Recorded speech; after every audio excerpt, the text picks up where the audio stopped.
Good evening, folks, and welcome to yet another edition of Wealthwise with Edelweiss. Today we have with us Mr. Shiv Sehgal, Deputy CEO, Edelweiss Global Investment Advisors. Mr. Sehgal is a veteran in the investment management and financial services industry for close to 2 decades. The topic for today is a deep dive into the markets and the world around us.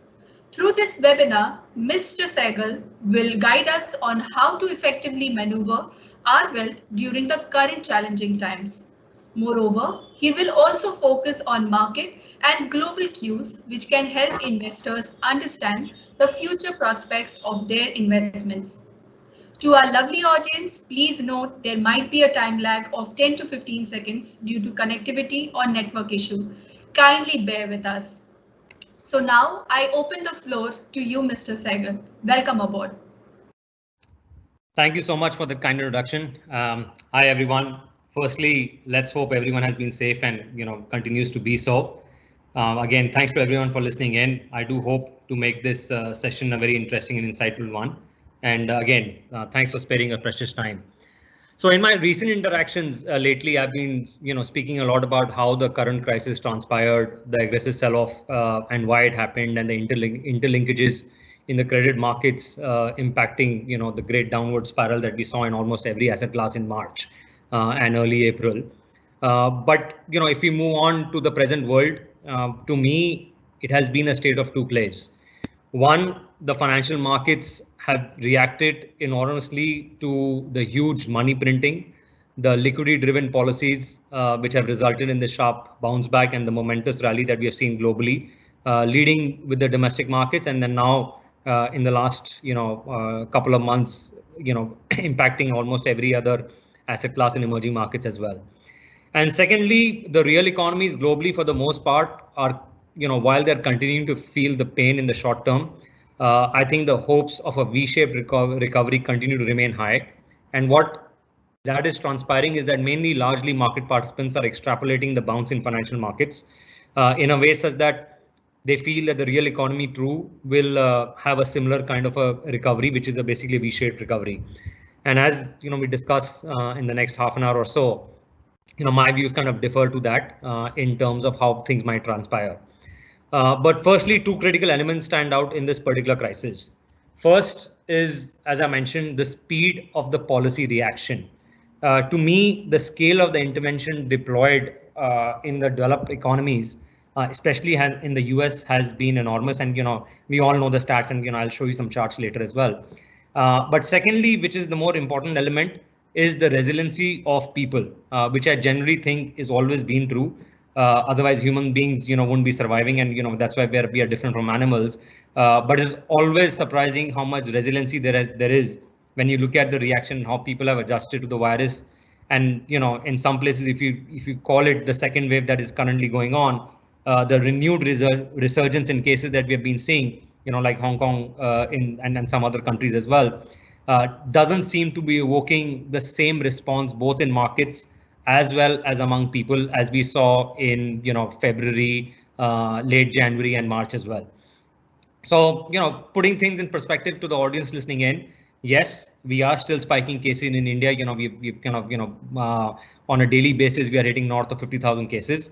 But if you look back in history, right, in terms of 50, 60 years ago or maybe 100 years ago, before there were any vaccines, how did people deal with measles or smallpox or cholera and all the other plagues that we have seen in the last probably 100 years and prior to that as well?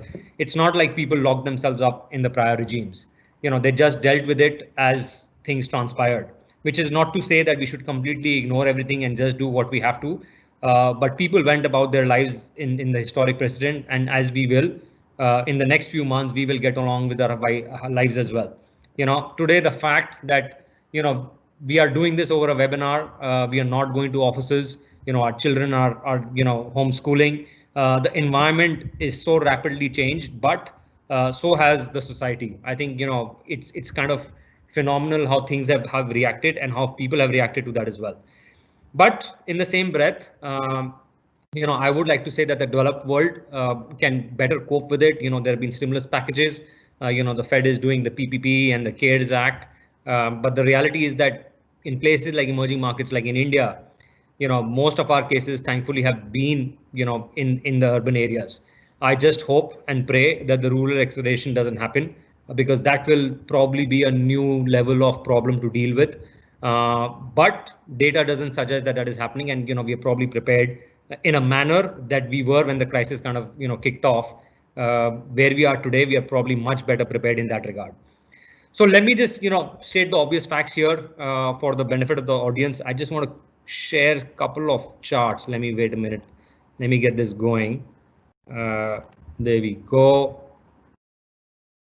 So if you look at, this has been the policy response. The coronavirus policy response has been unparalleled to anything in prior history. Most central bankers and fiscal authorities unleashed a stimulus since beginning March that any 30-day period ever has never seen. For me, March 2020 will go down in history as perhaps the most single stimulative month in the history of capitalism. And it's very evident. It's a pretty self-explanatory chart as to where we were, how we transpired from 2005 till where we are now today. The Fed balance sheet is a $7 trillion. A couple of months back, it was, $3 or $4 trillion. Similar thing, given the veracity of the Fed responses, it's very clear as to why, this policy response is probably, twice of that of global financial crisis that we saw in 2007, 2009. More interestingly, given how Fed policies and the acceleration of what they transpired in the markets, it is very clear in this chart that if you look at, March 2020 versus all the other prior periods, and I'm talking a lot about the US markets, because at the moment it is, if you get the US markets right and the USD right, you will get your interlinkages of every other asset class and how they're going to perform correct.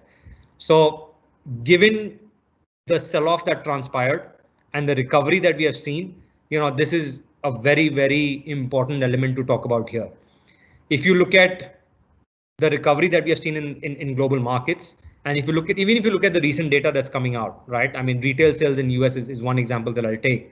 Especially the spending by the bottom 40%, 50% of the people, it's actually higher today than it was before the pandemic. Because what has happened is remarkable. We have had the deepest recession and job losses since the Depression, and yet personal income in the US and developed markets, the disposable income is higher or almost back to levels than where it was pre-COVID.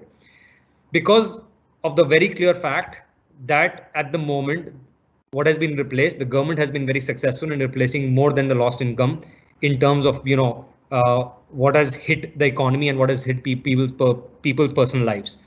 And there's an interesting stat there. I think the University of Chicago, I read in the FT, they came up with a study that said 68% of the people on unemployment will actually make more money in the US today than being while they were working.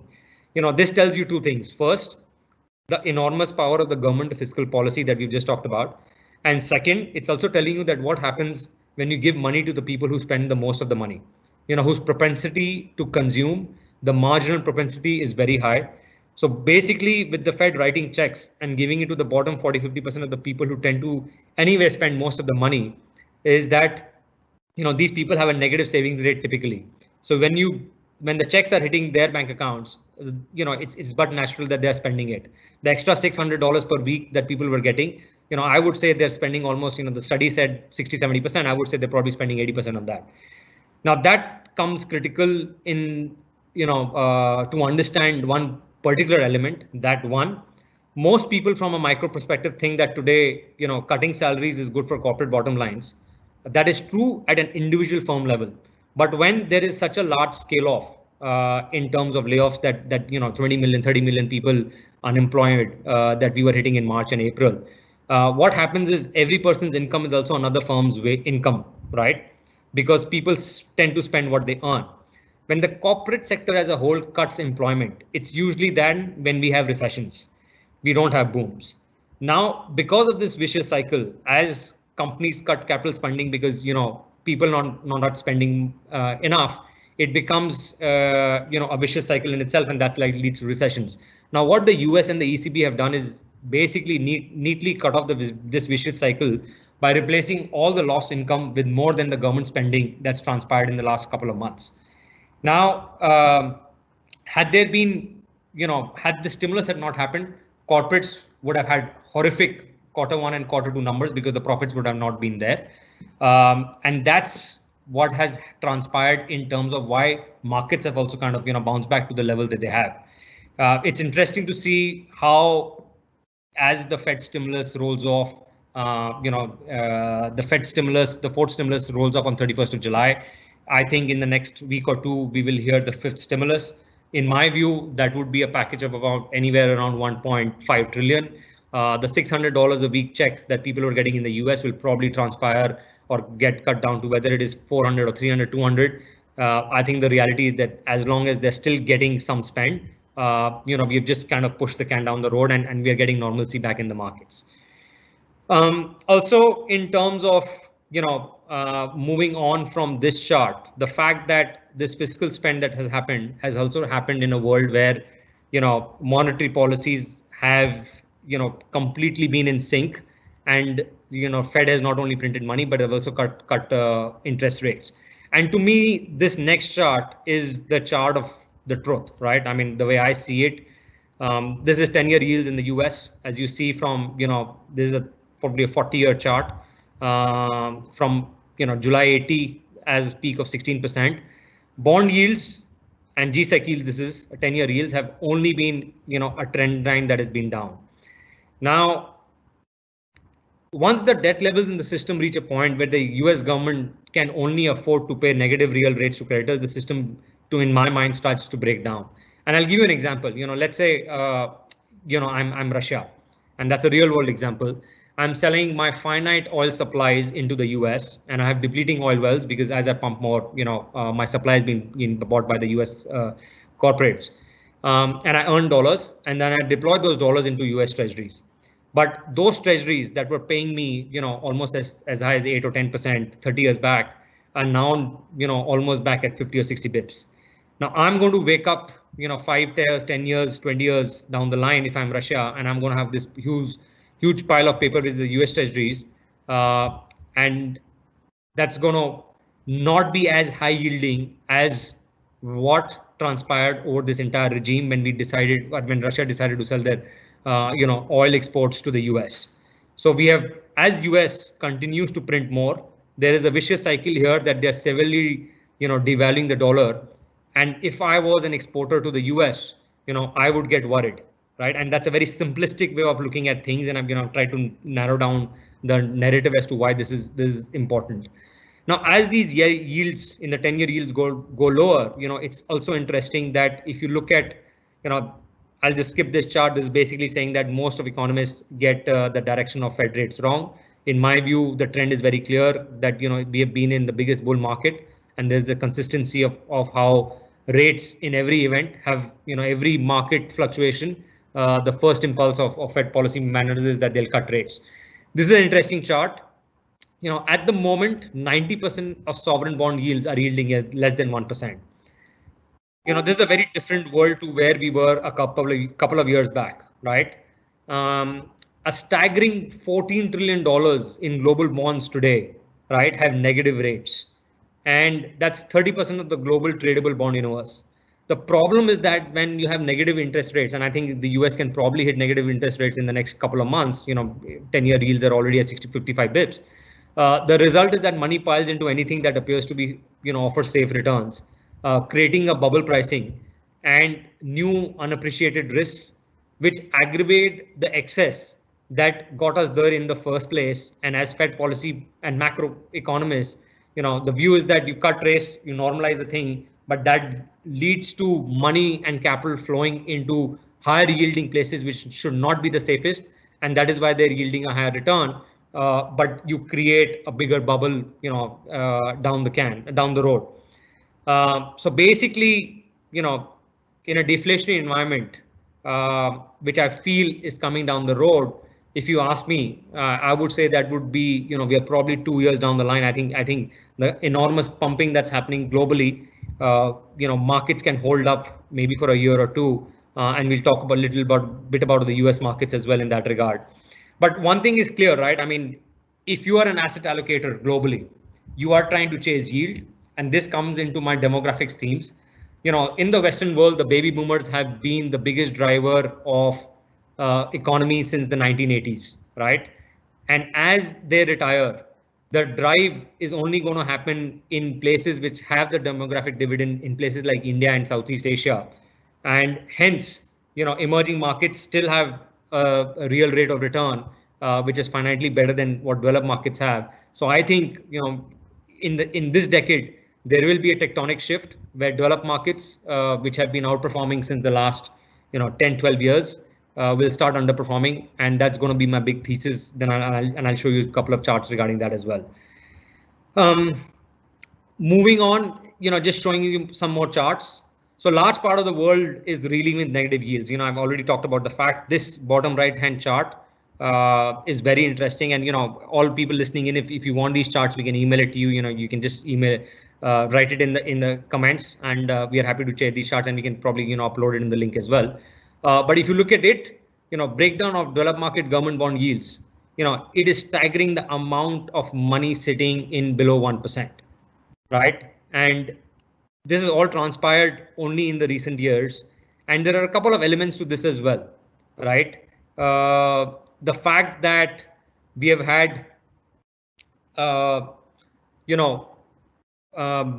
in terms of passive money, right? Overtaking active management since 5-6 years, what has also transpired is that more and more money has tried to chase, higher and higher yields. And as a result, we have had these fluctuations and volatile periods in 2016, 2018, and now. And that drives a bulk of assets into safe havens, right? Like the US Treasuries, and that results in a lower and lower yield. So that's kind of the, overarching element regarding that as well. In terms of, if you look at the dollar thesis, right? In my view, if you get the implication of how the US dollar will play out in this decade, I think that's a question of immense investment implications. The dollar dominates the global currency markets, the world today, more than it did 50 or 60, 70 years ago. And part of the reason it's become so important is there's actually two different dollar markets, right? One is your US dollar market, and then there's the euro dollar market. The euro dollar market, for the benefit of everyone, should not be confused with the euro market. Euros are the currency from the European Central Bank and the European Union. The euro dollar market basically is dollars that exist outside the United States. And there is a huge market of dollars outside the United States. I would argue, and there are a lot of stats there, that the US dollar market, the offshore dollar market, is probably bigger than the onshore dollar market. The numbers that float around are anywhere between 12 trillion US dollar debt that sits outside the United States. I would probably think that's closer to $23 trillion. And that's because there is $12 trillion of dollar liabilities that sit outside the United States issued by non-banks. And there's another about $9 trillion, which is issued by non-US banks of all those countries that have these US dollar denominated loans. And the problem for them is, in terms of crisis, as global economies slow down, the trade slows down, and with growth slowing, their access to dollars becomes less. And that is why you have these, in any element, when there's a risk of trade, the US dollar starts spiking up. It's because of this demand, which we call in emerging markets parlay, we call the US dollar shortage. It is periods of risk aversion that create a rush for dollars amid this dollar shortage. And the roller of debt, or the roller of dollar debt for emerging market countries like India and Russia, compounds for the rest of the world. And it basically creates a liability currency mismatch in dollars for EM currencies. That is why I think to get your dollar thesis right in terms of how it's going to play out is very critical. Now, the counter argument to that is that the Fed and the Trump administration want a weaker dollar. My view is that the Fed will keep printing until it gets its way in the longer term. Also given the fact that the US government to debt to GDP is now the highest ever, in my view, the government cannot afford higher interest rate payments. And a result, we are now in a Japan-like scenario where rates are only going to be low for a very, very long time. And given this enormous printing, whenever the demand for dollar abates, that may be starting to happen in the next, 6 months. So my view is that we'll probably see a dollar peak in the next couple of months, and that will coincide with another kind of pullback in markets. But post that, I think emerging market currencies will do very well. And gold is linked to currencies, right? I mean, I've been talking a lot about the fact that in this period, as the Fed and the ECB and the BOJ, the Bank of China, every time the large central banks print money, gold is an outperforming trade and as an asset class because it's a great store of value. But the real gold price, it's basically a story about currencies as well. And this has happened in history before. Before the dollar, the GBP, which is the sterling, was the reserve currency till the 1920s. The British had an empire; they ruled over India as well, and it was the go-to currency for the planet. The reserve currency of the US in the 1920s switched over after World War to the US. But in my mind, the dominance of the US dollar actually only came back in terms of what President Clinton did. And I'm just sharing an anecdote. He basically went to Saudi Arabia and he said, we buy a lot of oil from you guys. We want your oil. We want your oil defended. You don't have the army. We'll defend your oil. You don't have to do that. And we'll sign this deal. All you have to do is we link the dollar in terms of US dollars and not gold, which was the president prior to that. And that's when the petrodollar era began. That's fine at the time when the US's economy needed to import a lot of oil. Today, America is in a very different space. With all this boom in the shale oil space happening, America doesn't buy any oil at all from any other country. At the moment, I would say that, they can be self-reliant as well. On the era of the petrodollar currency, in my view, is ending. And when you go elsewhere in the world, whether you go to India, China, Russia, Brazil, all these countries, large economies of the world today, want to do business with each other. They really resent having to go through somebody else's currency in order to do that trade. And China has made it abundantly clear that they don't want to intend to do that for much longer. Hence they've started a digital currency. They want to make the yuan. They've started signing contracts with, and they're trying to sign contracts with Russia and Australia in that regard as well. And I think the process of slowly moving away from oil being the only currency on the planet for the world trade, that is coming to an end in terms of oil being priced in US dollars. And I think the current, downdraft in the oil price understates that fact as well. So my view is that, gold, ever since the Bretton Woods system broke in 1971, gold has had two secular bull markets. If you look at it, one was in the 1970s. Gold went up during that regime almost 15x. And the next was in the 2000s, gold had a 5x boom. And gold today, if I go back 2 years back, gold has basically been in a 7-year kind of a stagnated market. For all those bull proponents, that have held gold, it is slowly starting to pay off. And I think in the next 2-3 years, we are about to see another, on a very accelerated move as we saw in 1970s and 2000s as well. Coming to this, what's transpired in recently in global markets. There is also an element of the concentration that's happened because of the passive money, coming into markets that I talked about. As more and more money goes away from active into passive, BlackRock and Vanguard used to manage about $8.5 trillion 5 years back. Today, they manage in excess of $14 trillion. As a result of that, the top 5-8 names in any market cap weighted index globally, that's becoming a larger and larger pie. So if you look at this index, right, in the 2000s, the top 5 companies made 18% of S&P. Today, they make 22%. And there is a similar, element to that in India as well. And I'll talk about it slightly in a bit where you've seen what Reliance has done because of as the market cap is becoming bigger. Nifty today is 13.8, 14% is Reliance. And that's the same theory that's played out if you look at what's happened in top 5 names in Japan, say top 5 names in Hong Kong. So this is clearly a global phenomenon, right? Unless we see active money coming back, whether that's through a pullback or on the crisis, I think this can continue for a while, right? Similar theme here. So if you look at the S&Ps, if I take out the top 5 stocks, the S&Ps have only just recovered, whereas if you include those 5 stocks, there's a 32% bounce from where we were at the March bottom, right? If the broader index, the remaining 495 companies are actually down 7%. So it just shows you that the breadth of the market has actually been very narrow in all these bounces, and this is a similar story globally as well. I want to talk about this event. So basically, in a couple of months, we have the US presidential elections. In my view, that's the biggest event that we'll see in the second half of this year, right? And what this chart shows you that on the right hand side, if you see this, right, bottom line is in the incumbent party wins, there is basically no blip in markets. But so that is I would say that that's the Trump line. The blue line is the Trump line, and the red line is the Biden line. Now, while markets are ignoring the fact that what is happening in terms of the poll markets, and this is the US election predictions, right? This actually was an event. Unfortunately, after George Floyd event, the tables have turned. Till then, they were probably neck to neck in end of May. As you can see, Biden's, the prediction is showing that he's probably at 65% versus Trump at below 40% today. The markets are at the moment ignoring this. And I would keep a close watch as to how this shows up in September and October, because I guarantee you that if this trend continues, the markets will not be ignoring this fact, right? So watch out for this element.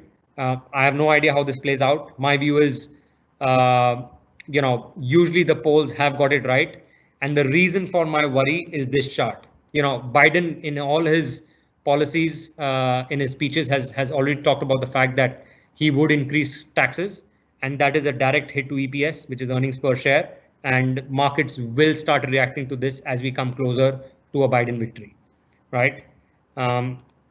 Coming to my thesis that, as I feel the US dollar will play out, I do feel we are entering a decade, and I don't mean that this will play out in the next 6 months or 1 year.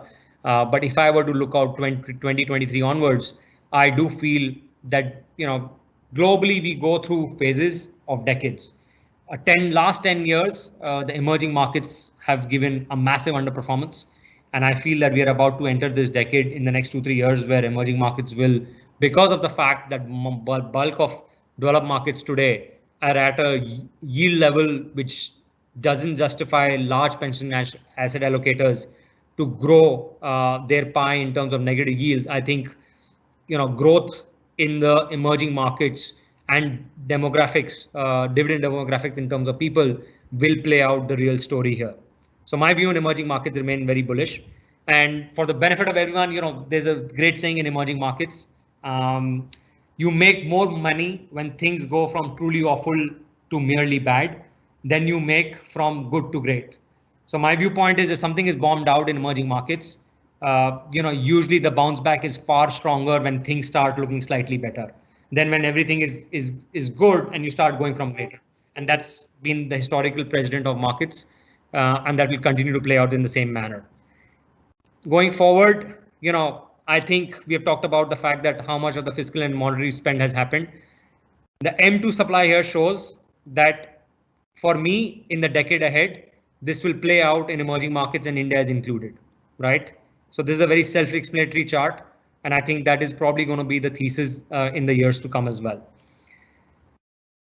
A lot of you will ask, equities are already, expensive relative to earnings and historical ratios. Yes, I don't deny that. And our statistics also show the same. But they are cheap relative to the money supply that's being printed globally. So let me just, rephrase that. At the moment, the flow of capital is happening. It's getting printed in developed markets. It is getting deployed in developed markets. There will come a point in the next couple of months where you will exhaust the NASDAQ rally because it will have gone through exorbitant valuations. At that point of time, things will start tapering off globally, but then capital will start flowing into things that have not taken off as the acceleration that we have seen in the NASDAQs of the world. And that's where the emerging markets of the world will start seeing that capital from foreign asset allocators. And that's the real rally that we will see. Because at the moment, while foreign institutions, yes, are deploying globally, the real money will only come when yields and the asset play from the developed market has played out and people start allocating into emerging markets because they've been completely, an underperforming asset class in this rally as well. Coming to India, right, as I talked about, this to me is a very, very interesting chart. We have bounced back similar to the US in terms of the Nifty, but I talked about this in the past. If you look at Reliance, the top 5 stocks in India, very similar to the US, have contributed 55% of the 3,553 rally in the Nifty, right? The rest 45 stocks make up, the rest of the gains. But imagine, like, from an asset allocator, if you're a portfolio manager, if you didn't get the bulk of this right, you are underperforming the index. So in that regard, at the moment, not from the retail world, but from the institutional world, Reliance remains the biggest pain trade. An average, I think the largest mutual fund owns about only 8% of Reliance in his portfolio. And in the MSCI India, from a foreign perspective, Reliance today is 16% of MSCI India, but the largest foreign institution can only own, 8%. Actually, the European regulation does not allow a European fund manager to own more than 8% of a stock. So as a large cap like this continues to outperform, it continues to become a pain trade for the institutional world. Doesn't necessarily mean that that's the same case for the retail world, but from an institutional perspective, that remains a theory. So I was given 30 minutes for my interpretation of the markets. I've tried to concise it and condense it as best as I could. Let me just stop sharing this and open the floor for any questions. And I'll be happy to take any questions regarding that regard. Thank you so much, Mr. Sehgal. That was really insightful. We already have a lot of questions that have come in. We have all enthusiasts, in our audience today. So the first question goes is, how should I structure my investments to cushion my earnings against supposed volatility? So, it's a question that every investor grapples with. The reality is that volatility is always going to be there, right? You cannot expect a dynamic market as equity markets are, right? Yes, you can probably, factor in debt markets, that they will give you a certain yield depending on certain factors. But equity markets, every day is new, elements coming into your assumptions that create changes in those assumptions, which create changes in earnings assumptions, and that creates change in your cash flow assumptions. And that's what causes markets to react to prices and events. The best way of looking at a deployment of a portfolio is that, depending on your age profile, you could be, if you're a young guy, you would probably want to be 70% in equities and 30% in debt. If you're slightly older, you may want to be 50-50. If you're closing in retirement, you probably want to have a larger nest egg that will give you a bigger cash flow. And you may want, debt structure close to be as high as 70%. But think of a narrative, right? In terms of how you view the world economy, the local economy, how you view the US dollar playing out. And that should form your thesis in terms of, are we in a world where things will look as rosy as they are today? Or are we in a world where, yes, the financial markets have bounced off, but there could be a resurgence in COVID cases and the economies continue to, see, layoffs in terms of jobs, and that, curtails discretionary spend, which, relates to, more pain in corporate profits? Or are you of the view that, the bulk of the negative events are behind us? There is enough stimulus that's happened, and, financial markets have bounced back. The real economy will now start bouncing back. The governments are hell bent on, getting things right. So what is your overall narrative, right? That should form the fact that what your asset allocation should be. Having said that, in my view, the second part is formulate your thesis and investment with your idea. So if you tell me that, Reliance is going to go from 2,000 to 2,500 till their next AGM, so that's a 3-month view. In that view, trade Reliance for a 3-month view. Don't look at what the economy is going to look at in 12 months, right? Because your investment philosophy needs to be the same as your trading philosophy, as same as your asset allocation. So please, make sure that you don't view the world with a 10-year view, but you trade it with a one month view, right? That's the first thing to get right. So volatility will always be there. Volatility can be in your favor. When I say that, let's say you're a retail player and you wanted to get into Reliance and you've, not been able to partake because the stock has had a phenomenal rally. But in the next 6 months, some event will happen. Reliance was down 4% today, and there's a pullback in the stock to a level where you think I want to get back again. So, you have as a retail investor, you have the benefit of timing. You don't need to be deployed like the institutional world because, there is a mandate to be deployed.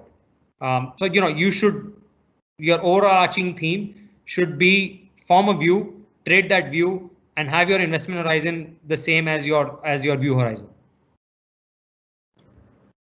Thank you so much. That is really the mantra that everybody should follow, irrespective of being volatile, not being volatile. With that, I will switch on to the next question. Here we have a gentleman asking this, where industry leaders are saying that the real problem will surface when RBI moratorium will end. The banking industry will be hit by huge NPAs. Can you share your view on the same and how the same can be managed? So again, very good question. Yes, the moratorium has created a havoc for companies and banks. And yes, there will be a spike up in NPAs. And the same thing is going to play out in the US, and the same thing is going to play out in Europe, where large corporates who have access to capital will be able to overcome this volatile regime that we have gone through. But unfortunately, your small mom and dad retail guys, the world over don't have access to that capital, unfortunately, right? And those are the businesses that unfortunately some of them may go down, and that will create the NPA issue that you're talking about. But let me just say in the same breath that the reality is, as you have seen in this Q1 earnings, that most of the banks, most of the NBFCs have already started taking provisions with the assumption as to how things will transpire, right? So one is, financial markets are forward looking. In terms of how things transpired in March, people were saying, the economy is going to get hit hard. And yes, markets sold off. Now markets are looking at not this quarter or the next quarter. They're looking at how earnings will look at, I would say in 2021, right? So even if there's a stock and they take a large provision in the next quarter, a lot of that is already getting baked into the price, right? So yes, as I said in my earlier part of the speech, that financial markets have bounced back. The real economy is still going through its pains. That will continue to be so over the next few quarters. But financial markets are not looking at earnings, how they will transpire in the 1 or 2 next quarters. They are looking at how things will look like 6, 9 months down the line, 12 months down the line. And yes, the way I think it, you just need to take the fact that if you are invested in a stock and the CFO or the CEO come out and give you clarity as to how they have taken provisions in the moratorium, how their book has got impacted, go back to history and how right they have been in their assumptions, how honest they have been in their forward guidance. And if you take the view that bulk of in that particular stock is behind it, and they've basically told the market this is what we are going through, this is what we are doing, and you believe that story, and you can formulate a growth view beyond that, yes, the stock will continue to do well. Thank you so much. I see a lot of repetitive questions, so I will try and summarize this. There are a few people who really intend to know that if they have to gauge the global macro perspective further, what is their reference point, or where could they reach out to read the facts, or if you have anything where you could guide them to refer to. Sure, I'm learning in markets every day. Read as much as you can. And I also have the benefit, of being in the institutional world, and Edelweiss has got some very talented people. I think the knowledge sharing that happens in a lot of forums, in a lot of research reports, that both from an institutional and the retail world and the professional research that comes out, all your RMs, the sales note that Edelweiss puts out from different asset classes. I think that is a great place to start, right? Read as much as you can. If you're not on the distribution channels from your RMs and your salespeople, please make sure that you are on the distribution list, and talk to smart people that you think have a good view, right? And today, in the day and age of the internet, there is a plethora of information there. Gravitate to people who you relate to. There is a lot of noise as well.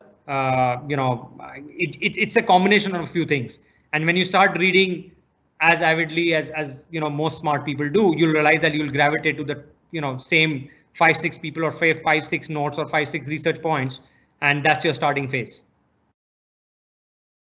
Thank you so much on that. I think you've already touched upon the, the euro strengthening and USD weakening. However, I will still take up this question. It says of late we've seen euro strengthen and USD weaken. If you can touch upon the rationale and how shall we proceed as investors in this regards? So yes, there was an event in March. The USD spiked, and as in any crisis, as I mentioned in the charts as well, we are going through a normalcy phase at the moment, which is also, I would say, the hope phrase that, things will be a V-shaped bounce recovery in economy. As in the previous question, I alluded to the fact that, it is going to be a painstakingly long process for things to normalize, given the magnitude of the event that the world has just gone through, right? Yes, the euro has come back from 108 to 116, 117 as we speak today. I have been watching the long-term euro chart. In my view, I've been watching the 105 level very critically. To come back to my thesis, where should there be a spike in the USD, which in my view will be the second bastion of this massive pullback in equity markets, I'm watching the long-term trend line in the euro at 105, right, which is the 30-year chart. And that is extrapolated from the trade-weighted basket pre the euro. So the euro only came to exist in the last 20 years. Prior to that, I've taken a trade-weighted index, and you can do that in Bloomberg. And I'm happy to share the chart as well later on. But the reality is, I think 105 to 107 is a critical element at the euro. Should we break below that, I think there could be a significant and accelerated move from 105 to 80 cents on the euro. So my view is that watch that level carefully. If 105 breaks, I would play the euro on the short side, but we are not there yet. Charts have a beautiful.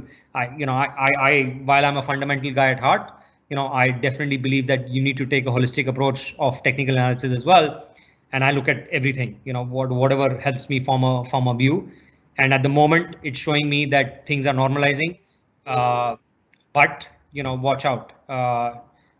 Should the euro continue on its path to 120, 125, maybe my thesis is wrong, and of a short-term spike in the US and in the USD in the next 6 months. At the moment, 105 is the critical level. I'm sure your answer has done justice to whoever has asked this question.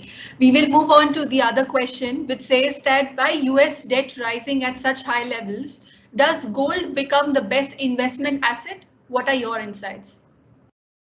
Yeah, absolutely. In any scenario, I have been, a gold bull for a while. As I mentioned in my speech as well, I think, gold's come out of a 7-year lull. And usually when large asset classes, start forming a base and they break out of that base, and 1920s is the, large top prior to this, 7-year rally. I think it's gold might consolidate a bit here in the short term, given the kind of move it's happened. But if it breaks above 2000, my long-term thesis is that gold's going to 2,500 in the very short term. And this is also tying in with the fact that you're seeing, weakness in the US dollar playing out as well. In the last question, someone was talking about the for euro, and I think we are seeing, gold spiking, euro spiking. I think gold also seasonality. Let me just add, August to December is gold's seasonal best performer, right? Especially from September onward, gold starts outperforming in every year, and I view this year will not be any different. And, again, I've been talking about gold since the March crisis. That thesis remains very strong. So bottom line is I have nothing more to add, but to agree with the view that gold needs to be a large part of your portfolio right now than it ever has been, especially for the next 2-3 years. Thank you. While we were talking about gold as an instrument, there is another question which states that which fixed income product, according to you, should we be looking at adding to our portfolio? So that's I'll be honest, I am not an expert in the debt markets. I'm an equity guy. I do look at markets from a macro interlinked view, but from an India pure retail play, again, I would highly recommend you going back to your RM and getting in touch with our debt team in Edelweiss. I'm not the expert on that. I will not, pretend to be one and take you down the wrong path. I have my own views, but there are, I would not like to share them in a public forum. I think the best answer that is, you go to the debt experts. Really appreciate your answer, Shiv. We have another one for you. Could you share your inputs on the extended stimulus and what shall be the impact on reversal if stimulus? So, the US is about to announce its fifth stimulus package, right? We have already had a $3 trillion. If you add the ECB and the BOJ, we are, it's amazing. A couple of years back, 500 billion or 200 billion dollars was a large sum of money. Today we are talking trillions of dollars. And put things in perspective, US has already pumped in more than what India's GDP is. At the moment, India's GDP is anywhere between 2.25 to 2.75 trillion dollars, and you've kind of printed that kind of money in the US in the last 3 months, and it all happened in the first 30 days after the March kind of event. So these are large sums of money, and the fact that we are still not out of the woods in terms of cases spiking globally in coronavirus, things have not opened up. Economies are still struggling. We have hitting new cases not just in India but in Houston, Hong Kong, had another shutdown. There are small pockets in Africa that have just starting to see the first wave, which which the developed world and in India is no one talking about. So the reality is, globally, we are not out of the woods yet, right? There is no present and clear answer as to the vaccine is anywhere close to, even though Trump tweets about it every night. Even if the next question is, even if the vaccine does come available in the next 6 months, how do you get it to an $8 billion world population? So there are logistical challenges. The first challenge is getting the vaccine right in itself. The coronavirus is mutating as well. So maybe there's a vaccine that's announced that is ready for what transpired in February and March, but the disease itself the virus itself has mutated to a level where it needs a newer vaccine. So all these permutations and combinations that we need to grapple with, and there are no set answers.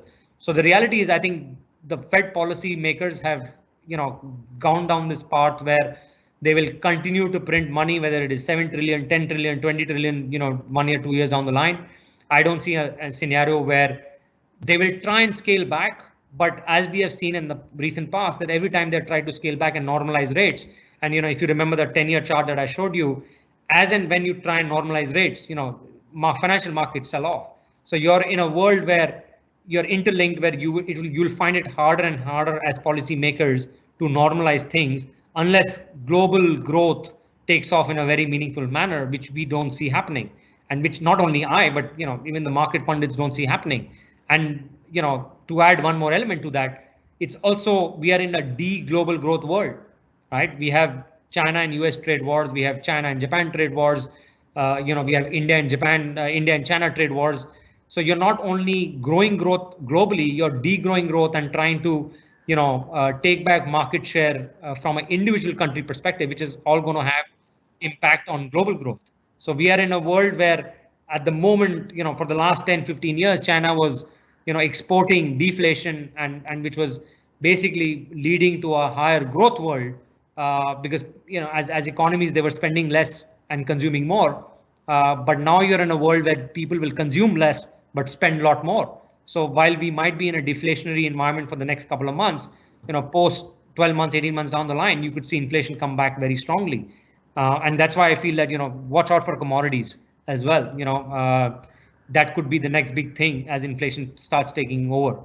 But yeah, there is no right answer to when the stimulus starts, getting rolled back down.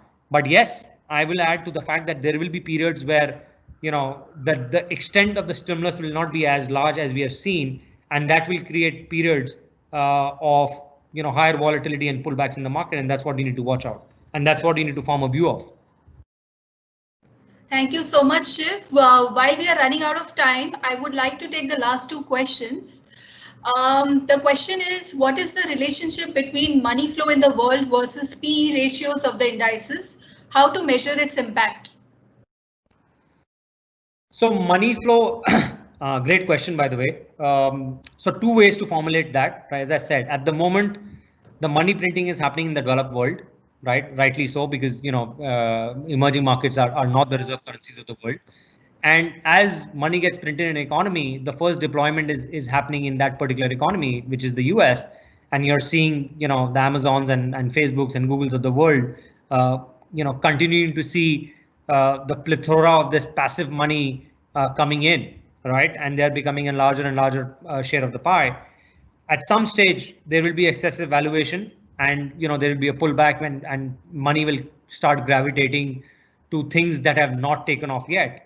And people will start looking at economies like India and the long-term thesis that plays out. So we are also, India has also gone through a crisis over the last 2 years with the NBFC crisis, the ILFS issue, and the fact that our corporate profitability from a from an all-time basis is probably at the bottom, right? I don't see a scenario where we can go any lower.